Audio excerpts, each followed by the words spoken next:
Muito bem, estamos mais uma vez reunidos para compartilhar a palavra do Senhor.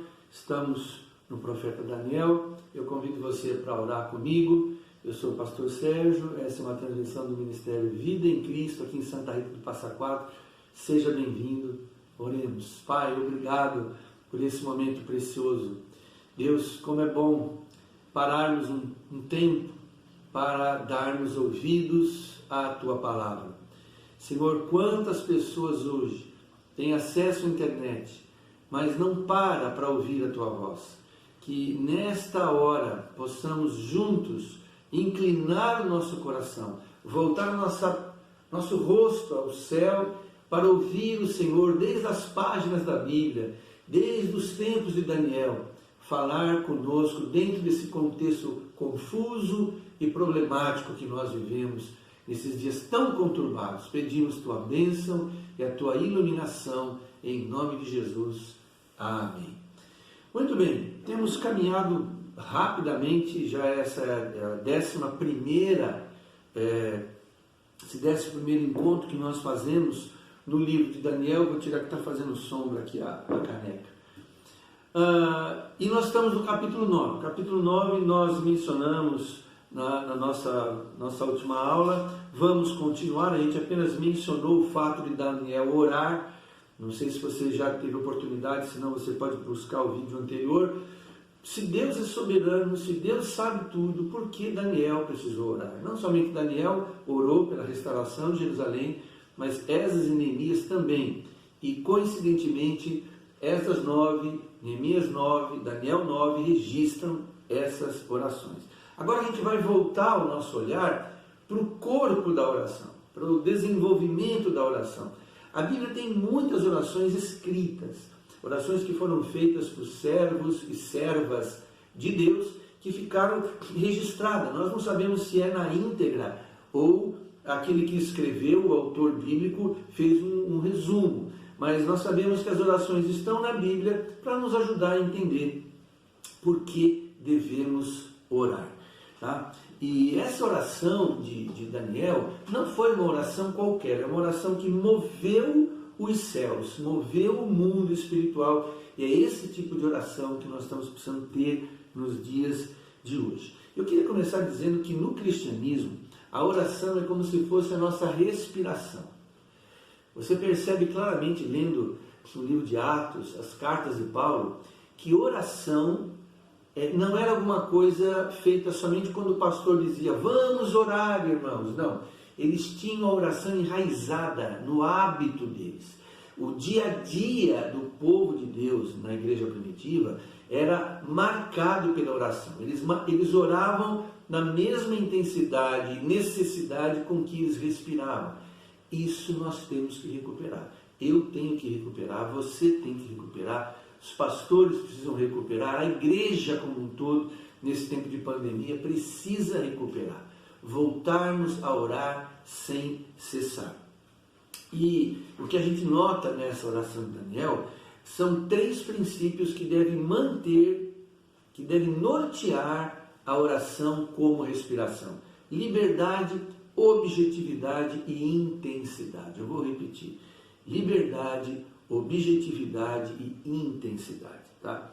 Alguns acreditam que Daniel, sendo um profeta, sendo uma pessoa importante naquele universo babilônico, ocupando um alto escalão no governo, que as orações dele não seriam modelo para nós, pessoas simples como nós, donas de casa, trabalhadores, gente do campo, pessoas comuns. Mas eu discordo plenamente disso. Porque os princípios de liberdade, objetividade e intensidade se aplicam a todos os cristãos, em todas as épocas, seja qual for o seu grau de instrução, a cidade ou país onde você mora, seja você de uma igreja tradicional, uma igreja pentecostal. São 3 princípios norteadores, estando presentes, liberdade, objetividade e intensidade, essa oração vai mover os céus. Então, essa oração de Daniel é digna de nota por causa do resultado que ela teve. Aí eu convido você a abrir lá, capítulo 9 de Daniel, nós vamos ler o versículo 21 e o versículo 22. Olha só o que diz lá. Enquanto eu ainda estava em oração, Gabriel, o homem, ou em algumas traduções o anjo, que a palavra aí serve tanto para um quanto para o outro, que tinha visto na visão anterior, veio a mim voando rapidamente para onde eu estava. Homens não voam, então obviamente é uma referência a um anjo. A hora do sacrifício da tarde, era o momento que ele veio. Versículo 22, ele me instruiu e me disse, Daniel, agora vim para dar-lhe percepção e entendimento. Sabe o que isso significa? Que a oração de Daniel verdadeiramente criou um rebuliço no mundo espiritual. Mexeu com a realidade espiritual.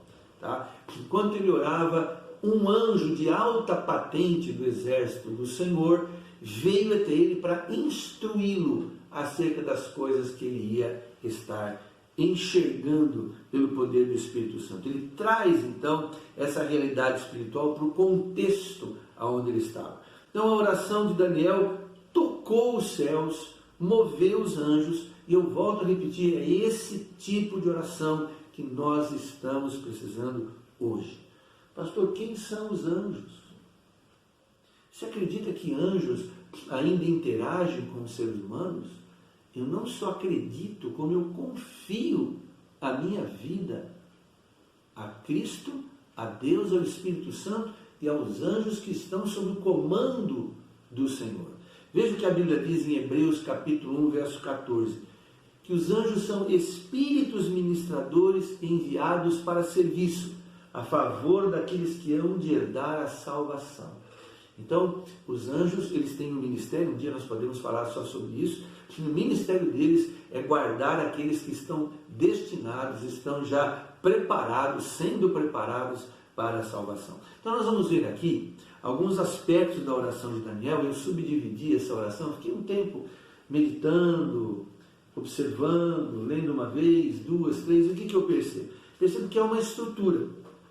E eu queria começar com o número 1 dessa estrutura.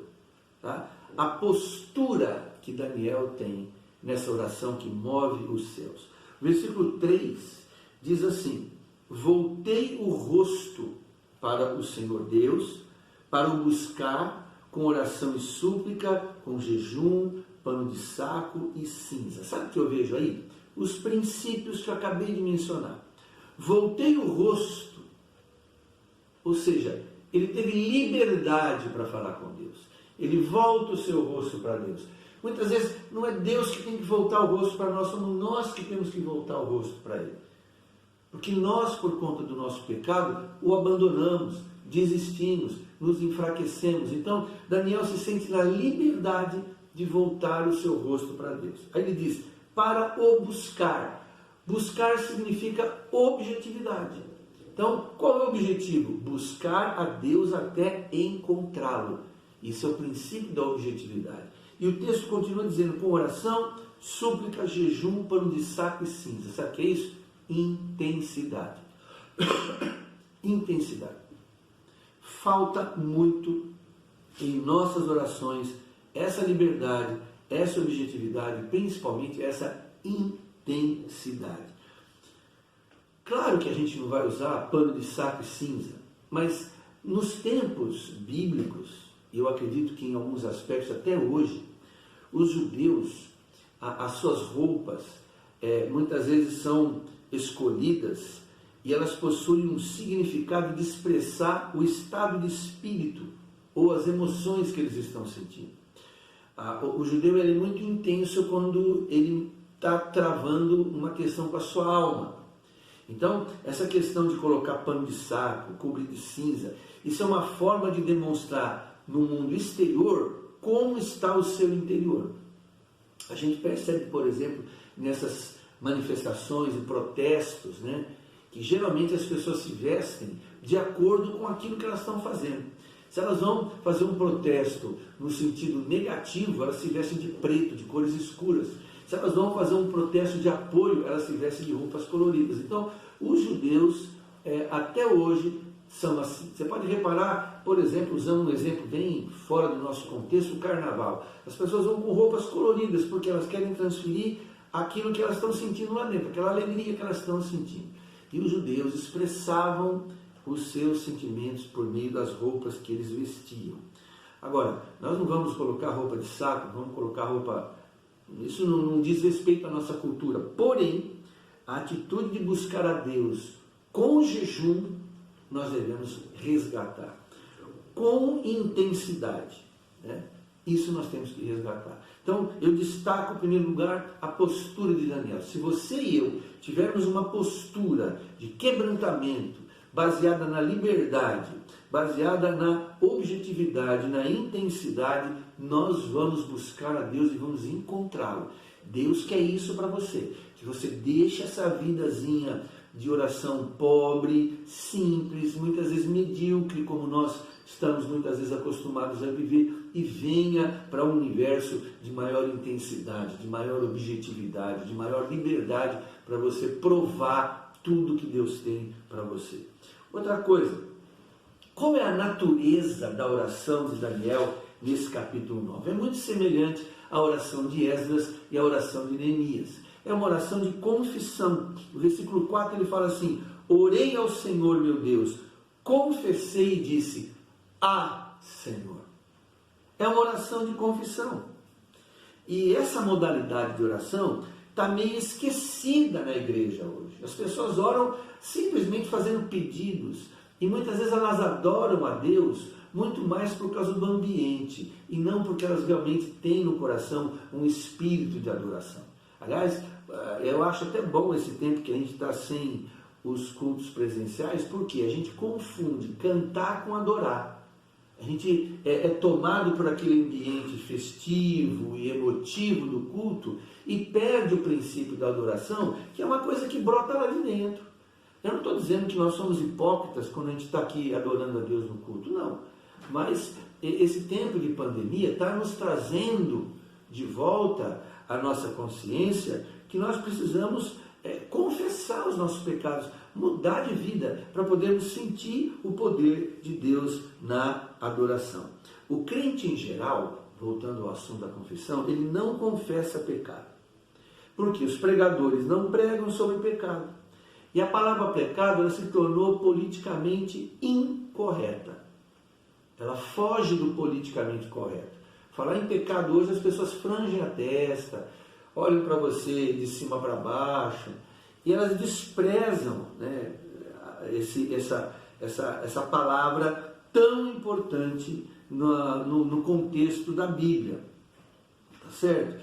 E engraçado que a gente, eu não sei se isso vem do púlpito, se isso vem de algumas igrejas, de alguns pastores, mas a gente não encara pecado como ele realmente é. A gente costuma adjetivar o pecado, né? Ou mudar a sua natureza. Então a gente chama pecado assim, de uma maneira mais suave, né? Fraqueza, problema, dificuldade, doença, deslize, ambiguidade, e vai por aí afora. A gente dá uma suavizada no pecado. E os apóstolos, os profetas nunca suavizaram o pecado, porque Deus não suaviza, Deus não muda a essência da palavra hamartia no grego. Pastor, então o que é pecado? Pecado, meu querido, eu acho que se a gente for buscar realmente o sentido exato de hamartia, que significa errar o alvo, quando você atira uma flecha e erra o alvo, você fracassou em acertar o alvo. Então, a melhor palavra para definir pecado é fracasso. O que é o pecado? Quando você pecou, você fracassou em ser o que Deus queria que você fosse. Você fracassou na sua firmeza na fé. O pecado é igual fracasso. Então, é muito importante você entender isso. Se você continua no mesmo pecado, você é um fracassado naquela área. Se nós não entendermos, né, o pecado como fracasso, nós não vamos confessar pecado, porque nós não vamos sentir necessidade de tirar o pecado no coração. Então é muito importante entender que os apóstolos e os profetas entendiam o pecado como fracasso, por isso eles confessavam. Dentro dessa estrutura, existe ainda mais um ponto, essa oração que move os céus, é que as pessoas que oram orações poderosas, elas demonstram conhecimento de Deus. Eu queria que você prestasse atenção, eu vou ler aqui, eu fiz uma compilação, tá? Eu peguei algumas expressões, algumas frases do capítulo 9, especialmente na oração de Daniel, e eu vou ler isso aqui compilado. Então, só para você ter uma ideia, são 72 palavras que Daniel usa para expressar o conhecimento que ele tinha de Deus. Então, preste atenção, versículo 4. Grande e temível é o Senhor, que mantém a tua aliança de amor, ou a sua aliança de amor com todos os que te amam e te obedecem. Versículo 7, Senhor, tu és justo. Versículo 9, o Senhor, nosso Deus, é misericordioso e perdoador. 14, o Senhor não hesitou em trazer desgraça sobre nós, porque ele é implacável, pois o Senhor, nosso Deus, é justo em tudo o que faz. 15, ó Senhor, nosso Deus, que tiraste o teu povo do Egito com mão poderosa e fizeste para ti um nome que permanece até hoje. Veja o conhecimento que Daniel tem de Deus. Se você quer fazer realmente uma oração como a de Daniel, que move os céus, que traz resultados, que coloca anjos para trabalhar em nome de Jesus, lembre-se disso, é necessário conhecer Deus. Meu Pai, se eu vou falar com Deus e eu tenho um pedido e uma confissão a fazer, eu preciso saber quem é esse Deus. Temos que crescer no conhecimento desse Deus. Tá? Olha só, ele é um Deus grande e temível, ele mantém sua aliança, ele é justo, ele é misericordioso e perdoador, a mão dele é poderosa, ele fez um nome que permanece. Esse é o Deus a quem Daniel dirige a sua oração. Quando você ora, você sabe com quem você está falando? Eu não sei se você já ouviu uma expressão dessa, né? Uma vez eu não me lembro onde eu estava na rua e eu tinha que conversar com uma pessoa e disseram para mim, olha, ele está ali, ó. E eu cheguei lá e falei assim, por favor, você podia, papai, ele olhou para mim de cima para baixo e falou, você sabe com quem você está falando? Eu falei, não, me desculpe, quem é o senhor? Ele se apresentou, tinha lá uma alta patente, tanto na esfera militar quanto na esfera política. Eu fiquei meio encabulado, mas eu quero usar essa ilustração para dizer para você, quando você dobra o joelho para orar, você sabe com quem você está falando? Você sabe a quem você está se dirigindo? Nós não podemos chamar Deus de você. Muita gente fala assim, o cara lá de cima. Não, peraí, o cara lá de cima não. Você pode falar isso do teu tio, você pode falar isso do teu colega de trabalho, do teu amigo, mas o Deus não é o cara lá de cima, como a Xuxa costuma falar, né? Eu já ouvi muitas vezes ela se referir a Deus assim. Não! Daniel não falava com o cara lá de cima. Daniel não chamava Deus de você. Daniel sabia quem era Deus. Então, hoje, eu e você precisamos vir na Bíblia e descobrir quem é esse Deus. Isso é muito sério, tá? Qualquer pastor, mestre ou pregador da palavra de Deus nos dias de hoje vai concordar comigo que o grande problema do cristão médio que frequenta as nossas igrejas é o seu analfabetismo sobre Deus. Pouco sabe sobre Deus. Quase nada sabe sobre Deus. Pegue uma folha de papel e escreva tudo o que você sabe sobre Deus. Vamos ver quantos atributos você conhece. Não vai se assustar, mas você não vai passar de meia dúzia. Então, isso demonstra o quê? Demonstra falta, e por isso que as nossas orações não são ouvidas. Quem não conhece Deus não tem como obter benefícios da sua oração e da sua relação com Deus. Tá? Então é necessário conhecer a Deus. E quando a Bíblia fala em conhecimento, lá no Antigo Testamento, há um texto em Números, capítulo 12, versículo 6, eu vou repetir, Números 12, 6, que a gente lê assim, então disse, ouvi agora as minhas palavras, se entre vós houver profeta, eu, o Senhor, a ele me farei conhecer em visão, em sonhos falarei com ele. No hebraico, yadai significa conhecer por experiência. Não é conhecer simplesmente por leitura. Não é conhecer porque alguém falou alguma coisa sobre Deus para você.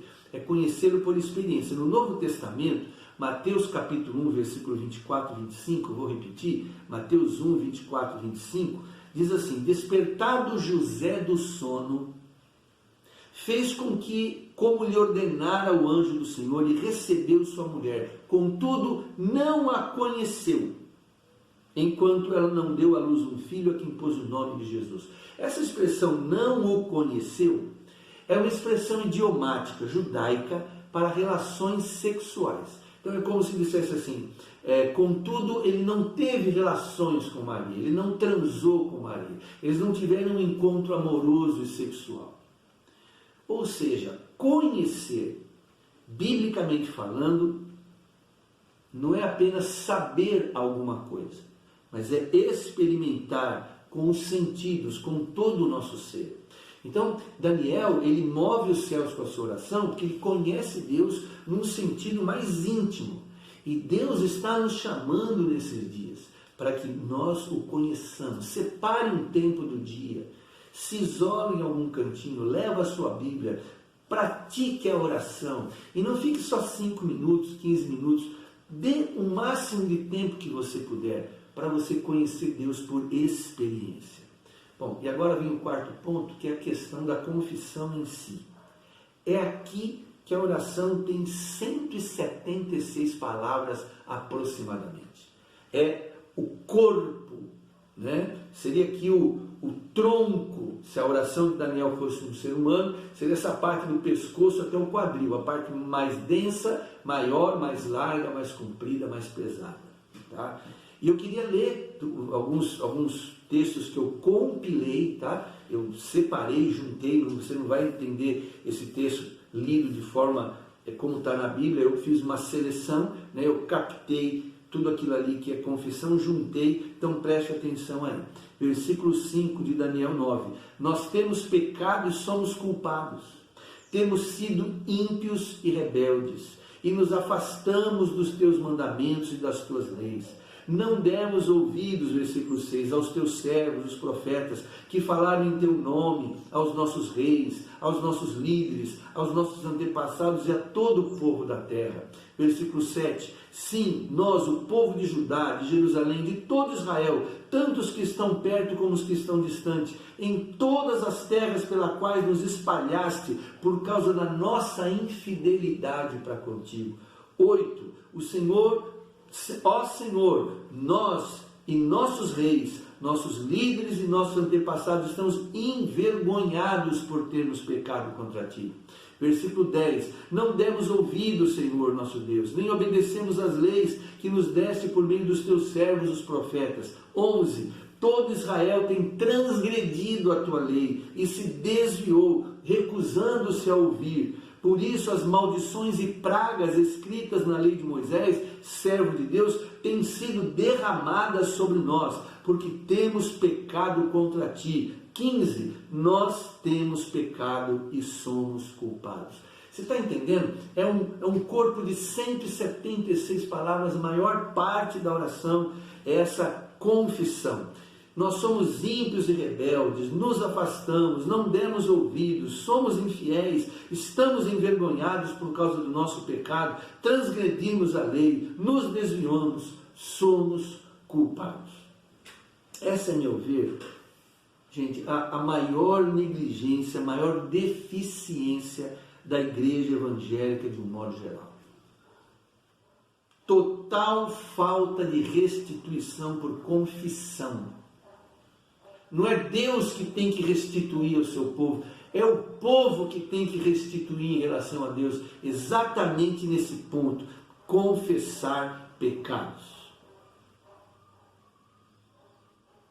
Confessar pecado pode ser comparado à necessidade de tomar banho e escovar os dentes. Fica uma semana sem tomar banho e sem escovar os dentes. Não sei se você consegue entender. Você gostaria, por exemplo, de vestir uma roupa suja? Você gostaria, por exemplo, de um dia abrir um pote de geleia de morango e depois de uma primeira, uma segunda, uma terceira colherada, ou passar a faca para passar no pão, você descobrir que tem uma barata morta lá dentro? Como é que você se sente? Veja, é assim que nós deveríamos nos sentir com respeito aos nossos pecados. Temos asco, termos nojo, não nos conformarmos. Tá? Eu tenho lido muito artigos e livros de John Wesley. John Wesley fala muito sobre a santificação, e quem quiser saber sobre santidade e santificação, precisa ler John Wesley, porque ele não atenua, ele não ameniza, ele não suaviza o pecado, e ao mesmo tempo ele nos desafia a olharmos para Jesus, e sempre que fracassarmos, confessarmos nossos pecados. Aliás, não é ele que fala isso, é a Bíblia que fala isso. Ele conseguiu sistematizar e tornar isso de uma forma mais clara, mas eu convido você a não terminar esse estudo simplesmente com um clique no celular. Você ir orar e todo o pecado que você lembrar, você pôr para fora. Como alguém tira uma barata de dentro de um pote de geleia, depois lava completamente aquele pote de geleia, tira toda a geleia, joga toda a geleia fora, perde a geleia. Por quê? Porque tem alguma coisa ali que é contaminada. É assim que o pecado funciona no nosso coração. E por último, vem os pedidos. Aí sim, depois de todo esse corpo, Daniel começa a pedir. E ele pede, veja bem, ele não está pedindo coisas assim do tipo brinquedos tecnológicos, ele não está pedindo o amor da sua família, ele não está pedindo compreensão por parte das pessoas, ele não está pedindo que Deus tire alguma tribulação da vida dele. Daniel não está ali sendo o centro da sua oração. Vamos ver os pedidos que ele faz. Eu vou também, resumidamente, citar a compilação que eu fiz aqui. Tá? Nessa compilação do capítulo 9, peguei todos os textos assim, em sequência, que falam acerca dos pedidos que ele faz. Isso está lá do 16 ao 19. Então veja lá, 16. Agora, Senhor, conforme os teus feitos justos, primeiro pedido, afasta de Jerusalém, da tua cidade, do teu santo monte, a tua ira e a tua indignação. Os nossos pecados e as iniquidades de nossos antepassados fizeram de Jerusalém e do teu povo motivo de zombaria para todos que nos rodeiam. 17. Ouve, nosso Deus, as orações, as súplicas do teu servo. 18. Inclina os teus ouvidos, ó Deus, e ouve. Abre os teus olhos e vê a desolação da cidade que leva o teu nome. Não te fazemos pedidos por sermos justos. Olha aqui. Mas por causa da tua misericórdia. 19. Senhor, ouve, Senhor, perdoa, Senhor, vê e age. Por amor de ti, meu Deus, não te demores, pois a tua cidade e o teu povo levam o teu nome. Veja, esses são os pedidos que Daniel faz. E o que a gente entende aqui é o seguinte, que Daniel era tão crente na provisão de Deus para a vida dele, ele sabia tanto que Deus cuidava das coisas dele, que a única coisa que queria era cuidar das coisas de Deus. Se Deus tem uma palavra de profecia para você agora, eu vou dizer qual é. Cuida das minhas coisas, que das tuas cuido eu. Essa é a palavra de Deus. Deus cuida das suas coisas. Deus cuida do seu ganho, Deus cuida da sua família, Deus cuida dos seus relacionamentos. Agora, cuide das coisas de Deus. Pense nas coisas de Deus. Nós vivemos muito autocentrados, e isso é culpa de muitos pregadores, muitos pastores. Esses dias eu peguei o celular, estava lá numa rede social, e eu estava passando o dedo, eram só vídeos e lives, e vídeos ao vivo e tal. E eu parei em alguns desses pastores e pastoras que ficam profetizando. Eu falei, deixa eu ver o que essa mulher está falando. Fiquei ouvindo. Depois eu ouvi um outro, ouvi outro. Todas as palavras proféticas na boca deles Deus vai te dar vitória, o tempo da tribulação acabou, o Senhor vai começar a te restituir, abre o teu coração, aumenta o teu celeiro, porque ele vai transbordar, Deus está te dando isso, Deus está te dando aquilo, você é isso, você é aquilo. E eu falei, meu Deus, é só isso que tem. Ou seja, houve uma deturpação, o Evangelho ele ficou psicologizado. As pessoas agora estão pregando no sentido que os outros se sintam bem. Hoje em dia não é eu estar bem com Deus, é a pessoa se sentir bem. Isso é função de psicólogo, isso é função de psiquiatra, isso é função do médico, tirar seu mal-estar. A função do pregador é inserir mal-estar no pregador. no pecador. Porque enquanto ele não sente o mal-estar dos seus pecados, ele não vai sentir o bem-estar do perdão de Deus. Percebe? Então, para mim, está sim de falso profeta dentro da internet, profetizando paz, paz quando não há paz. Está lá em Jeremias. Então, eu queria assim, deixar bem claro isso. É lamentável como os evangélicos hoje são tão egoístas, tão centrados em si próprios, tão presos às coisas desse mundo. Fé, para alguns pregadores aí, é crer em milagres, especialmente milagres financeiros. Fique isso bem claro. A teologia da prosperidade é o casamento maldito entre o capitalismo e o pseudo-cristianismo de hoje. Fuja disso, meu querido. Fuja dessas igrejas. Fuja desses pastores. Se apegue aos profetas, aos apóstolos, aos evangelistas, ao Senhor Deus Todo-Poderoso, porque Ele está vendo pecado na igreja, Ele está vendo pecado no púlpito, Ele está vendo pecado na casa dos crentes, Ele está vendo muita coisa errada, e isso não está agradando o Senhor. O juízo vai começar pela casa de Deus. É lamentável o que a gente está vendo. Não há glória sem cruz. Não há céu sem santidade.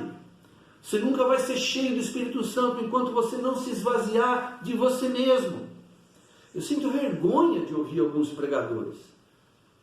Esses profetas aí de rede social. Estão apenas inflando o ego dos seus seguidores e se sentindo bem com isso. Eu não estou preocupado em quantos likes vai ter esse vídeo, em quantos compartilhamentos ele vai ter, porque eu confio no Espírito Santo. Então, recapitulando, essa é uma estrutura básica da oração que move os céus, tá? A oração de Daniel.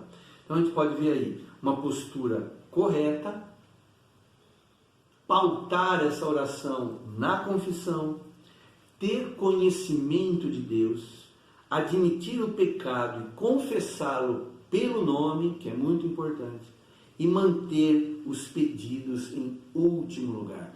Então, por isso que eu concordo plenamente com aqueles que acreditam que a oração de Daniel é sim um modelo de oração para os dias atuais.